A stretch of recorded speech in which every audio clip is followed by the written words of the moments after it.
Shukana means good fruit. Our motherland feeds us with plenty of nutritious fruits. புரட்சி என்பது ரத்தம் சிந்த வேண்டும் என்பதல்ல, வண்ணம் தீர்க்க வேண்டும் என்பது பொருள் அல்ல.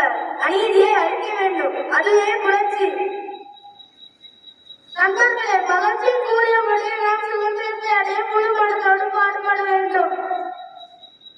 நீ வீடேவை கடைபிடித்து அடுத்தவருக்கு துன்பப்படுத்தாது நாம் போராடி சுதந்திரத்தை அடைய வேண்டும்.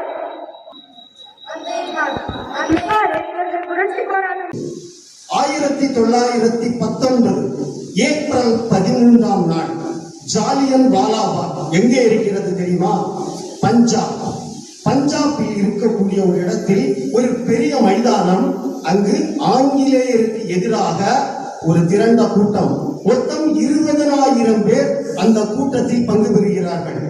ஒருபுறம் நம்ம தாய்நாட்டோட நல்ல பச்சை பசையில் இருக்கக்கூடிய நாடு, நீர்நிலம் இருந்த நாடு அப்படின்னு ஒவ்வொன்றும் நம்ம தாய் மண்ணை ரொம்ப பெருமையா சொல்லக்கூடிய பாடல் தான் இந்த வந்தே மாதரம் பாடல்.